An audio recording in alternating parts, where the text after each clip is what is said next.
వ్యవస్థాపక అధ్యక్షులు, తెలంగాణ వ్యవస్థాపకులు, అట్లాగే తెలంగాణ తొలి ముఖ్యమంత్రి కేసీఆర్ గారి నాయకత్వంలో పార్టీ యొక్క రజతోత్సవ ముగింపు సందర్భంగా రజతోత్సవ సంవత్సరం ముగింపు సందర్భంగా ఒక స్టేట్ ఎగ్జిక్యూటివ్ ప్లస్ గౌరవ మా పార్లమెంటరీ అదేవిధంగా శాసనసభ పక్ష సహచరుల సమావేశం జరిగిన విషయం మీ అందరికీ కూడా తెలిసిందే.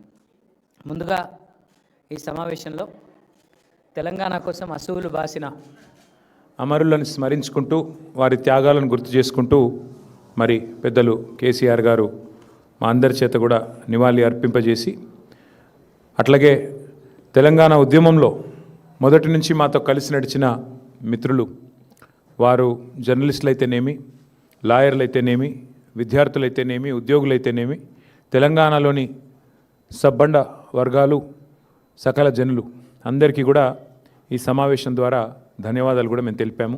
మాకు ఆనాడు ఉద్యమంలో సహకరించిన వారు, తర్వాత రాష్ట్ర ఏర్పాటు జరిగిన తర్వాత కూడా రాష్ట్రం దేదీప్యంగా ముందుకు పోవాలని చెప్పి మాతో కలిసి నడిచిన వారు, మాకు సహకరించిన వారు అందరికీ కూడా ఈ సమావేశం మరి ధన్యవాదాలు చెప్తూ తీర్మానం చేసింది. అట్లాగే ఈ సమావేశంలో కొన్ని కీలకమైన నిర్ణయాలు కూడా తీసుకోవడం జరిగింది. ముఖ్యంగా ప్రస్తుతం అరాచక కాంగ్రెస్ పరిపాలన ఏదైతే జరుగుతూ ఉన్నదో మరి దానికి సంబంధించి కొన్ని నిర్ణయాలు కూడా తీసుకోవడం జరిగింది. కేసీఆర్ గారు చాలా సుదీర్ఘంగా పార్టీ ఏర్పాటుకు మరి దారితీసిన పరిస్థితులు, ఆనాడు ఉమ్మడి ఆంధ్రప్రదేశ్లో తెలంగాణ ప్రాంతానికి జరిగిన అన్యాయం, ముఖ్యంగా ఇక్కడ వ్యవసాయదారులు, ఇక్కడి సాగునీటి స్థితిగతులు, ఇక్కడి విద్యుత్ కొరతతో అలమటించిన పరిస్థితులు, ఇవన్నీ కూడా వివరిస్తూ అసలు ఏ నేపథ్యంలో రాష్ట్ర ఏర్పాటు కోసం నడుం బిగించాల్సి వచ్చిందో చాలా వివరంగా చెప్పారు. ఆ ప్రయాణంలో కలిసి వచ్చిన ప్రతి ఒక్కరిని కూడా స్మరించుకున్నారు. ఎంతో ధైర్యంతో చివరికి చావు నోట్లో తలబెట్టి మరి ఢిల్లీ మెడలు వంచి ఏ రకంగా తెలంగాణ సాధించామో కూడా వివరంగా మరి ఆ పరిణామ క్రమాన్ని కూడా చెప్పారు. ఏ రకంగా పదవులను ఎప్పటికప్పుడు త్యాగం చేస్తూ రాజకీయాల్లో జనరల్గా పదవులు పట్టుకొని మరి ఆ కింద మీద అయిపోతూ ఉంటారు. కానీ అట్లా కాకుండా పదవులను తృణప్రాయంగా త్యజిస్తూ ఎప్పటికప్పుడు అవసరమైతే రాజీనామాలు చేసి ఎన్నికలు ఆహ్వానిస్తూ ఏ రకంగా ముందుకు పోయామో కూడా చాలా వివరంగా మరి ఉద్యమంలో ఒక్కొక్క మెట్టు ఎక్కించడానికి, తెలంగాణ సాధించడానికి ఎట్లా ఒక్కొక్క ఉప ఎన్నికను వినియోగించుకున్నామో కూడా వివరంగా చెప్పారు. దాంతోపాటు తెలంగాణ రాష్ట్ర ఏర్పాటు జరిగిన తర్వాత మరి గౌరవనీయులు కేసీఆర్ గారి నాయకత్వంలో ఏ రకమైన మరి పరిపాలన జరిగింది, ఏ రకంగా ఏ ఆలోచనతో ఎంత ప్యాషనేట్గా ఎంత ఉద్విగ్నతతో పనిచేసినామో అది కూడా చాలా వివరంగా చెప్పారు. దానిలో కూడా సహకరించిన రాష్ట్ర ప్రభుత్వ అధికారులకు కూడా వారు ధన్యవాదాలు చెప్పారు. మాతో పాటు రాష్ట్ర ప్రజలకు సంక్షేమ ఫలాలు, అభివృద్ధి ఫలాలు అందించడానికి కలిసి వచ్చిన ప్రతి ఒక్కరికి కూడా వారు ధన్యవాదాలు చెప్పారు. రైతు బంధు లాంటి ఒక అద్భుతమైన పథకాన్ని ప్రపంచంలో ఎక్కడా లేని విధంగా తీసుకొచ్చి రైతన్నలకు అందించిన ఘనత కేసీఆర్ గారిది. యునైటెడ్ నేషన్స్ కూడా ప్రశంసించిన రైతు బంధు లాంటి పథకం, దాన్ని ఎందుకు పెట్టాల్సి వచ్చింది, ఏ కారణం చేత రైతు బంధు పథకం తీసుకొచ్చాం, అవన్నీ కూడా వివరంగా చెప్పారు. అదే రైతు బంధుని ఇవాళ కాంగ్రెస్ ఎట్లా నిర్వీర్యం చేస్తున్నది, ఏ రకంగా ఈరోజు ఒక్కొక్క ఎకరానికి ఒక్కొక్క దఫాగా పైసలు ఇస్తూ దానికి కూడా మరి ఎంత ప్రచారం చేసుకుంటున్నారు, ఎంత చండాలంగా ఈరోజు ప్రభుత్వం నడుస్తున్నది, ఇది కూడా వారు వివరంగా చెప్పారు. ఏ రకంగా మళ్ళీ తిరిగి రాష్ట్రంలో వ్యవసాయ రంగంలో సంక్షోభం ఉందో దాని మీద కూడా సమావేశం విస్తారంగా చర్చించింది. నిజానికి ఈరోజు తీసుకున్న అతి ముఖ్యమైన నిర్ణయం, ధాన్యం కొనుగోళ్లలో రాష్ట్ర వ్యాప్తంగా ఏదైతే రాష్ట్ర ప్రభుత్వ నిర్లక్ష్యం వల్ల రైతులు తీవ్రంగా నష్టపోతూ ఉన్నారో, ఇవాళ దళారుల పాలైపోయింది ధాన్యం. రాష్ట్రంలో ఎక్కడా కూడా కొనుగోలు కేంద్రాలు నడవడం లేదు. సమావేశం ఏం తీర్మానం చేసింది అంటే, బీఆర్ఎస్ ప్రభుత్వం ఉన్నప్పుడు ఏ రకంగానైతే ఎలాంటి ఆంక్షలు లేకుండా కొనుగోలు చేశామో, అది వరి అయితేనేమి, మొక్కజొన్న అయితేనేమి, సోయా అయితేనేమి, అదేవిధంగా జొన్నలైతేనేమి, ఇంకా ఏ పంట అయినా కూడా సంపూర్ణంగా ఎలాంటి ఆంక్షలు లేకుండా, సీలింగ్ లేకుండా ఏ రకంగానైతే కొనుగోలు చేశామో అదే రకంగా కొనుగోలు వెంటనే ప్రారంభించాలి, లేదా గ్రామాన బీఆర్ఎస్ పార్టీ ఉద్యమిస్తుంది రైతుల పక్షానని చెప్పి ఈ సమావేశం తీసుకున్న అతి ముఖ్యమైన తీర్మానం అది. అట్లాగే ధాన్యం కొనుగోలు చేయడానికి కూడా చివరికి మంత్రివర్గ ఉపసంఘాలు వేసి వాటిని కూడా ఒక పెద్ద గొప్ప విషయంలాగా ఏదైతే రాష్ట్ర ప్రభుత్వం చెప్పుకునే ప్రయత్నం చేస్తున్నదో దాన్ని తీవ్రంగా ఖండిస్తూ వెంటనే ఈ రాష్ట్రంలోని రైతాంగ పక్షాన ఇప్పటికే దళారులకు అమ్ముకొని కనీస మద్దతు ధర రాకుండా బోనస్ కూడా వచ్చే పరిస్థితి లేకుండా మరి ఏదైతే రైతులు ఇబ్బంది పడుతున్నారో దాన్ని వెంటనే నివారించడానికి ప్రభుత్వం కొనుగోలు కేంద్రాలను ప్రారంభించి వెంటనే కొనుగోలు ప్రారంభించాలని చెప్పి సమావేశంలో తీర్మానం చేశాం. అట్లాగే సింగరేణి సంస్థ విషయంలో కూడా కార్మిక లోకానికి చేసిన అభివృద్ధి మరి ఏ రకంగా అక్కడ సంక్షేమ పథకాలు ఇవన్నీ కూడా అమలు చేశామో దానికి సంబంధించి కూడా ఈ సమావేశంలో మరి చర్చించడం జరిగింది. పార్లమెంట్లో భారతీయ జనతా పార్టీ ఎంపీ తేజస్వి సూర్య అనే వ్యక్తి తెలంగాణ ఏర్పాటును పాకిస్తాన్ ఏర్పాటుతో పోలుస్తూ మరి ఒక వేర్పాటువాద సమస్యగా చిత్రీకరించడమే కాకుండా తూలనాడే విధంగా అవమానించే విధంగా తెలంగాణ ప్రజల ఆత్మగౌరవాన్ని దెబ్బగొట్టే విధంగా వారు ఏదైతే మాట్లాడారో దాన్ని తీవ్రంగా సమావేశం ఖండించింది. నిజంగా అక్కడ ఒక్క బీఆర్ఎస్ ఎంపీ ఉన్న లోక్సభలో మరి వెంటనే తిరగబడి అక్కడికక్కడే అవసరమైతే తేజస్వి సూర్యని నిలదీసి క్షమాపణ చెప్పించే విధంగా కార్యాచరణ ఉండేది. కానీ వాళ్ళ తెలంగాణ ప్రజలు కూడా ఆలోచించాలని చెప్పి కూడా సమావేశంలో చాలామంది వక్తలు అభిప్రాయపడ్డారు. అక్కడ 8 మంది కాంగ్రెస్ ఎంపీలు 8 మంది బీజేపీ ఎంపీలు ఉన్నా చేష్టలుడిగి ఉత్సవ విగ్రహాల మాదిరిగా చూస్తూ కూర్చున్నారు తప్ప తేజస్వి సూర్య గారు తెలంగాణ ఏర్పాటును పాకిస్తాన్ ఏర్పాటుతో పోల్చినా కనీస స్పందన లేకుండా మరి నిశ్చేష్టులుగా ఏదైతే చూస్తూ ఉన్నారో దాని సమావేశం తీవ్రంగా నిరసించింది. తెలంగాణ ప్రజలు దయచేసి తెలంగాణ పార్టీ ఎంపీలు బీఆర్ఎస్ ఎంపీలు లేని లోటు ఏ రకంగా ఉందో ఆలోచించాలని చెప్పి కూడా ఈ సమావేశంలో చాలామంది వక్తలు అభిప్రాయం పడడం జరిగింది. తెలంగాణ పౌరుషం తెలంగాణ చావదచ్చిన కాంగ్రెస్ బీజేపీ ఎంపీల నిష్క్రియాపరత్వం పైన కూడా ఈ సమావేశంలో నిరసన వ్యక్తమైంది. అట్లాగే మరి అన్ని రాజకీయపరమైన అంశాలతో పాటు ముఖ్యమైన మరొక అంశం మన కేంద్ర ప్రభుత్వం తీసుకున్న నిర్ణయం.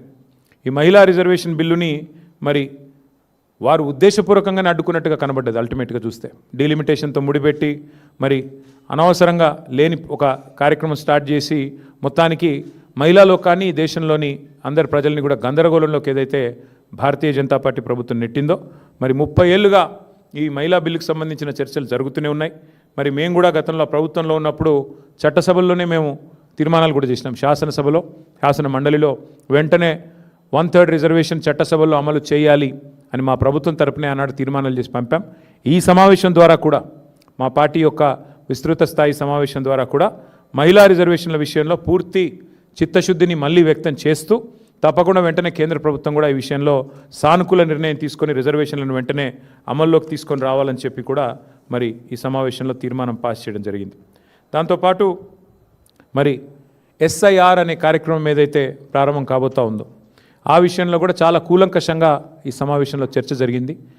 స్పెషల్ ఇంటెన్సివ్ రివిజన్ పేరిట మరి వెస్ట్ బెంగాల్లో దాదాపు 95 లక్షల ఓట్లు తొలగించడం జరిగింది. బీహార్లో 65 లక్షల ఓట్లు తొలగించడం జరిగింది. అట్లాగే రేపు తెలంగాణలో కూడా మే నెలలో ఈ SIR అనే కార్యక్రమం ప్రారంభమవుతూ ఉంది. కాబట్టి ఈ విషయంలో పార్టీ మొత్తం కూడా టాప్ టు బాటం గ్రామ స్థాయి నుంచి మొదలు పెడితే బూత్ స్థాయి నుంచి మొదలు పెడితే స్టేట్ స్థాయి దాకా కూడా ఫోకస్ చేయాలని చెప్పి మా పార్టీ అధ్యక్షులు దిశానిర్దేశం చేశారు. ఈ విషయంలో ఎందుకంటే ఓట్ల తొలగింపు ప్రక్రియ పేరిట జరిగిన నాటకం, దొంగ ఓట్ల చేర్పుల వల్ల జూబ్లీహిల్స్ ఎన్నికల్లో జరిగిన నష్టం దాదాపు 15,000 దొంగ ఓట్లు జూబ్లీహిల్స్ ఎన్నికల్లో మా ఓటమికి కూడా కారణమే అనే ఒక అభిప్రాయం కూడా సమావేశంలో వ్యక్తం కావడం జరిగింది.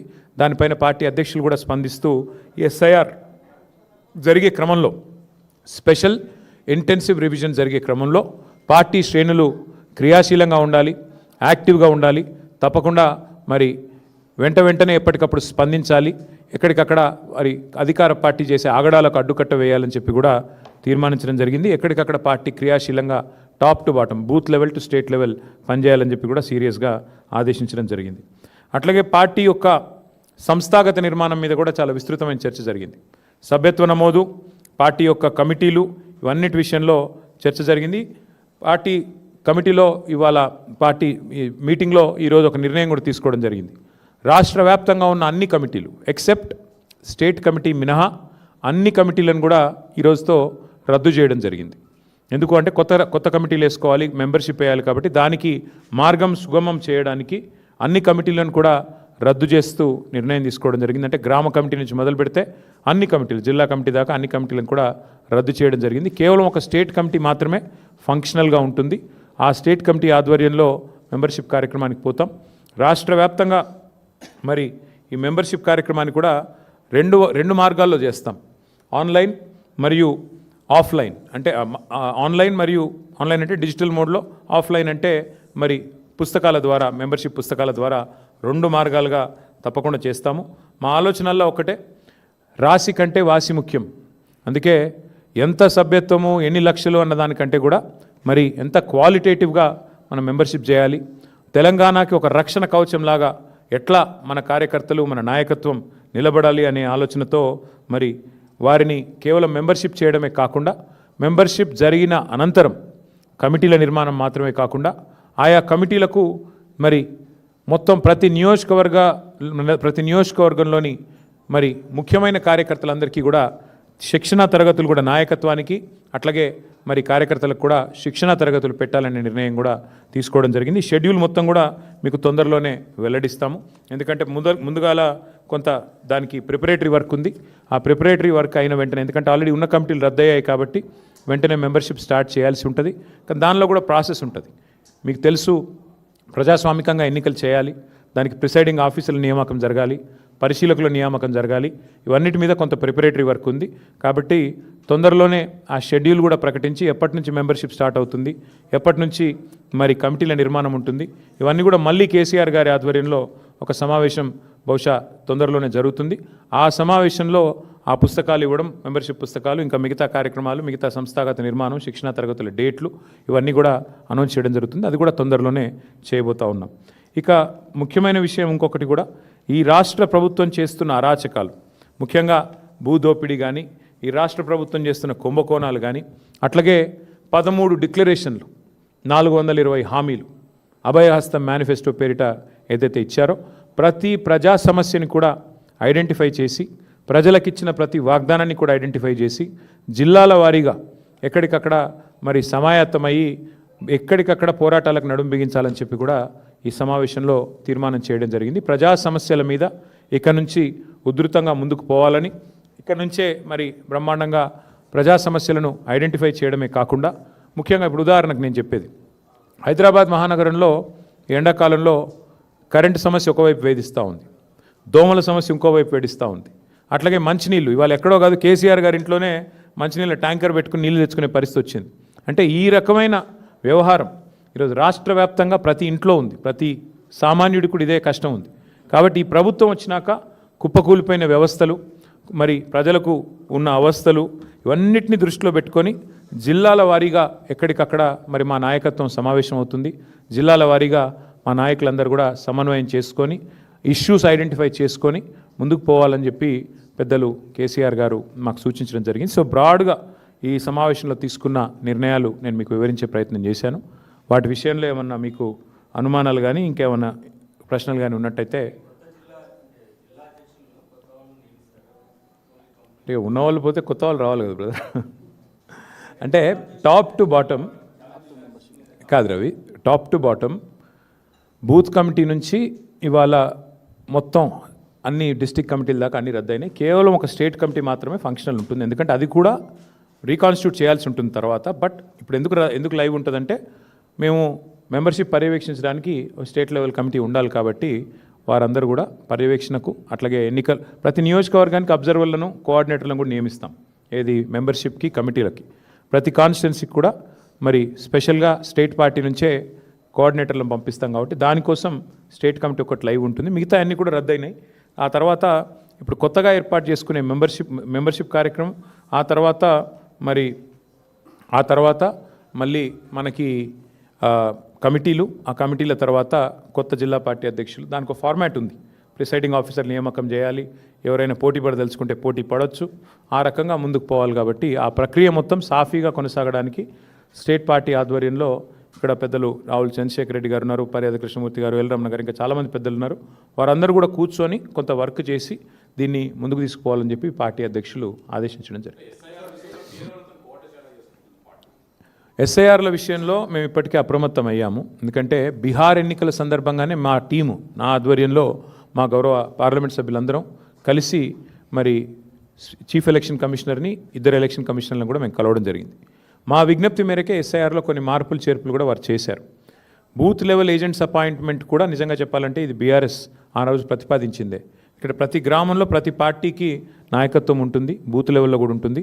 కాబట్టి మీరు మాకు అవకాశం ఇవ్వండి, కొత్త చేర్పులు కానీ ఏమైనా డిలీషన్లు కానీ ఉంటే పారదర్శకంగా చేయండి అని చెప్పి మేము ఆ రోజు ఢిల్లీలో పోయి విజ్ఞప్తి చేశాం. దానికి అనుగుణంగా వారు స్పందించారు, అది మార్పు చేశారు. మేము కూడా బూత్ లెవెల్ ఏజెంట్ల నియామకం ఇప్పటికే దాదాపుగా మరి 90 నియోజకవర్గాల్లో పూర్తయింది. ఇక మిగతా ఒక 20-25 నియోజకవర్గాల్లో పూర్తి చేయాలి. అది కూడా రాబోయే 2-3 రోజుల్లో చేస్తాము. చేసి BLA అంటారు బూత్ లెవెల్ ఏజెంట్లు, అఫీషియల్గా BLO ఉంటారు బూత్ లెవెల్ ఆఫీసర్. వారితో సమన్వయం చేసుకుని పారదర్శకంగా ఈ ప్రక్రియ సాగడానికి మా పార్టీ వైపు నుంచి విజిలెంట్గా ఉండాలని చెప్పి మా పార్టీ అధ్యక్షులు సూచించారు. దానికి అనుగుణంగా ముందుకు నడుస్తాం. రాశి కంటే వాసి ముఖ్యమని నేను అన్నాను. అంటే ఏదో పేరుకి 1,00,000 దాటింది 2,00,000 దాటింది అన్నట్టు కాకుండా చాలా క్వాలిటేటివ్గా పని చేయండి అని చెప్పి మా అధ్యక్షుల వారు సూచించారు.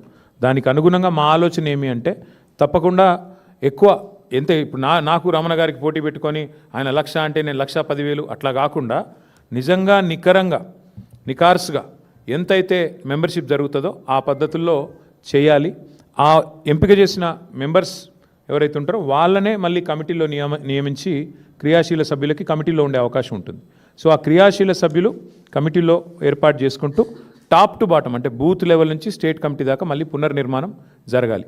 ఆ డేట్స్ ఏంటి అనేది నేను మీకు తొందరలోనే చెప్తాను. ఎందుకంటే మళ్ళీ కేసీఆర్ గారు ఈ ప్రిపరేటరీ వర్క్ అంతా మేము చేయాలి, పేపర్ వర్క్, దానికి సంబంధించిన ప్రిసైడింగ్ ఆఫీసర్ల నియామకము, ఎన్నికల ప్రక్రియ, ఏ విండో ఉండాలి, బుక్స్ ప్రింటింగ్ ఇవన్నీ ఉంటాయి. కాబట్టి దానికి కొంత సమయం కావాలి మాకు. అది అయిపోగానే వెంటనే కేసీఆర్ గారి ఆధ్వర్యంలో మరో సమావేశం జరుగుతుంది. బట్ ముఖ్యమైన నిర్ణయం ఈరోజు కమిటీలన్నీ రద్దయినాయి. కాబట్టి కొత్త కమిటీల ఏర్పాటుకు ఇది మొదటి అడుగు ముందు పడ్డట్టే లెక్క.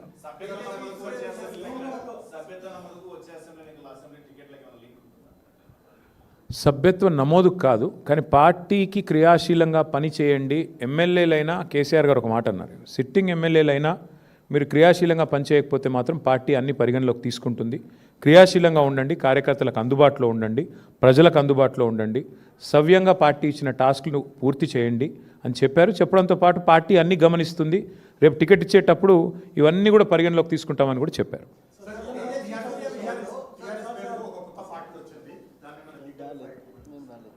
ఎక్కడ నాకు తెలిసి మాకు ఇప్పటి వరకు నాకున్న ఇన్ఫర్మేషన్ మేరకైతే నాకు తెలిసి పెద్ద ఇష్యూ ఏమీ లేదు. పార్టీలు వస్తుంటాయి పోతుంటాయి, అది పెద్ద ఇష్యూ కాదు. చాలా పార్టీలు వచ్చినాయి, చాలా పార్టీలు పోయినాయి.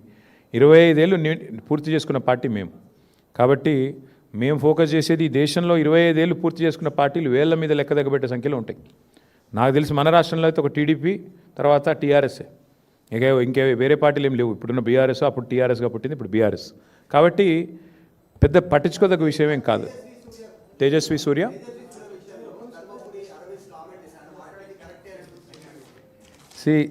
వాళ్ళ పార్టీ ఫిలాసఫీ అది కావచ్చు. నేను ఏమంటున్నా అంటే భారతీయ జనతా పార్టీ పార్లమెంట్ సభ్యులు తేజస్వి సూర్య గారు మాట్లాడితే అందరికంటే ముందు స్పందించింది మా బీఆర్ఎస్ రాజ్యసభ సభ్యులు వద్దిరాజు రవిచంద్ర గారు, దామోదరరావు గారు. వారిద్దరు కూడా వెంటనే ఖండించడమే కాదు, మరి గట్టిగా వారిని నిలదీశారు. అక్కడే పార్లమెంట్లోనే నిలదీసి అడిగారు. నాకు కూడా తేజస్వి సూర్య గారు ఫోన్ చేశారు, బ్రదర్ నేనేదో అన్నాను, తప్పుగా అర్థం చేసుకున్నారు మీ వాళ్ళంటే. లేదండి, మీరు మాట్లాడింది చాలా తప్పు, నాకు ఆయనతో గతంలో పరిచయం ఉంది. ఫోన్ చేస్తే నేను చెప్పాను, చాలా తీవ్రంగా చెప్పాను, మీరు చాలామంది హృదయాలు గాయపరిచేటట్టు మాట్లాడినారు, మీరు మాట్లాడింది చాలా తప్పు, విరమించుకోండి, ఉపసంహరించుకోండి, పద్ధతి కాదు. ఎందుకంటే మాట్లాడొచ్చు, పార్లమెంట్లో ప్రజాస్వామిక పద్ధతుల్లో మాట్లాడొచ్చు, కానీ మీరు చేసింది చాలా తప్పు, మీరు చేసిన కామెంట్ కూడా తప్పు. ఇది మీ పార్టీ అభిప్రాయమా వ్యక్తిగత అభిప్రాయమా నాకు తెలియదు, బట్ మీరు మాట్లాడింది మాత్రం అస్సలు కరెక్ట్ కాదని చెప్పి నేను కూడా గట్టిగా చెప్పాను. అల్టిమేట్గా మేము ఖండించిన తర్వాతనే ఆయన ఏదో ఎక్స్ప్లెనేషన్ ఇచ్చుకున్నారు. నా ఉద్దేశం అది కాదు, ఇది కాదు, కాంగ్రెస్ని నిలదీయడం, ఎక్స్ప్లెనేషన్ ఇచ్చుకున్నారు. But whatever it is, ఒకటి మాత్రం పక్కా, బీఆర్ఎస్ పార్లమెంట్ సభ్యులు కనుక లోక్సభలో ఉండింటే తేజస్వి సూర్య ఈ పనికిమాలిన మాట మాట్లాడంగానే మా వాళ్ళు కష్టమని లేచేటోళ్ళు, వెంటనే తెలంగాణ ప్రజల తరఫున గట్టిగా మాట్లాడేటోళ్ళు. కానీ ఇవాళ ఉత్సవ విగ్రహాలుగా 8+8 = 0 ఫర్ తెలంగాణ అన్నట్టుగా మారిపోయిన పరిస్థితి గురించి సమావేశంలో చర్చ జరిగింది.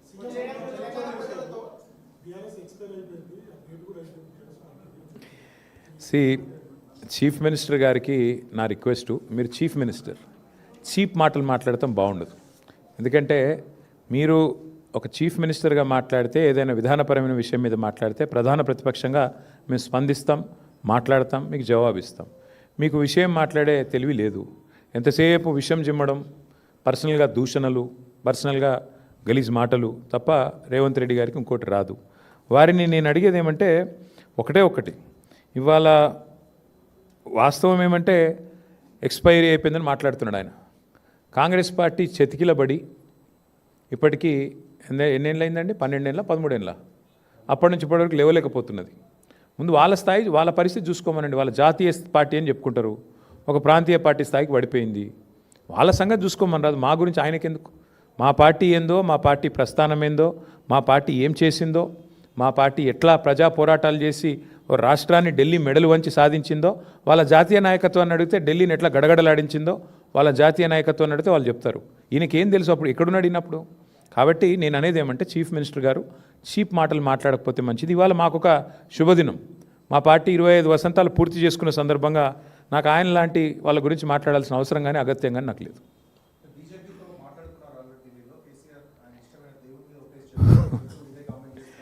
దేవుళ్ళ మీద ఒట్టేసి రుణమాఫీ చేస్తాను తప్పినోడి గురించి ఏం మాడతావు బ్రదర్ నువ్వు? దేవుళ్ళందరూ నాగం చేసిండు ఆయన. బాసర కోతాడు, సరస్వతమ్మ మీద ఒట్టన్నాడు, రుణమాఫీ అన్నాడు, ఆ ఒట్టు గట్టు మీద పెట్టినాడు, మర్చిపోయినాడు. యాదగిరి గుట్ట పోయినాడు, లక్ష్మీ నరసింహస్వామి మీద ఒట్టన్నాడు, ఈ జోగులాంబకు పోయి ఒట్టు పెట్టినాడు. గట్లాంటి ముఖ్యమంత్రి గురించి ఏం మాట్లాడమంటావు, ఏం చెప్పమంటావు? ఆయన మనిషి, ఆయన నోటికి ఆయన మాటకు విలువ ఉన్నది. ఏదో మాడుతూ ఉంటాడు ఏదో టైంపాస్కి. మీరు ఎప్పుడు మీకేమైపోయిందంటే పత్రికలలో కూడా ఆయన మాట్లాడితే పాపం రాయక తప్పని మజ్బూరీ వచ్చింది. మీ మేనేజ్మెంట్లు ఇక ఆయన చీట్ చాట్ చేసినా ఏం చేసినా మీరు రాస్తారు. అదో చీట్ చాటు మళ్ళీ మీరు రాసుడు. అంతగానం ఉంటే బయటికి రమ్మని మాట్లాడమని మేము ఎందుకు వద్దంటాం. But thank you. గిన్ని మంచి మాటలు చెప్పిన ఆయన గురించి ఎందుకు.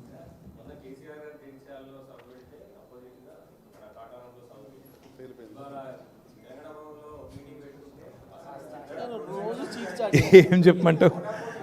ఏం లేదు అంటే ఆయన ఐడెంటిటీ క్రైసిస్. ఆయనను ఏమవుతుందంటే పాపం ఆయన ఎక్కడ పోయినా ఎవడు ముఖ్యమంత్రికి గుర్తుపడతలేడు. ప్రాబ్లం ఏమొస్తుందంటే ఆయనకు కేసీఆర్ ఒక్కసారి ఆయన పేరు తీసుకుంటాడేమో అని దేవులాడుతుండు. కేసీఆర్ గారేమో ఆయన పేరు తీసుకోవట్లేదు. ఆయన బాధ వర్ణనాతీతంగా ఉంది. ఏం చెప్పాలి? అందుకే నేను అనేది ఏమంటే రేవంత్ రెడ్డి గారు మిమ్మల్ని యాంకర్లు గుర్తించట్లేదు, యాక్టర్లు గుర్తించట్లేదు, ప్రజలు గుర్తించట్లేదు, ప్రతిపక్ష నాయకుడు కూడా మిమ్మల్ని గుర్తించట్లేదు. అది మీ ఐడెంటిటీ క్రైసిస్కి సంబంధించిన సమస్య. మేమేం చేయగలం దానికి? మీరు కావాలంటే ముఖ్యమంత్రి పరిచయ కార్యక్రమం అని చెప్పి బ్యానర్ కట్టుకొని ఊరికి తిరగండి, మేము ఎందుకు వద్దంటాం? ఆయన ఐడెంటిటీ క్రైసిస్, మాకు పని లేదు. Thank you.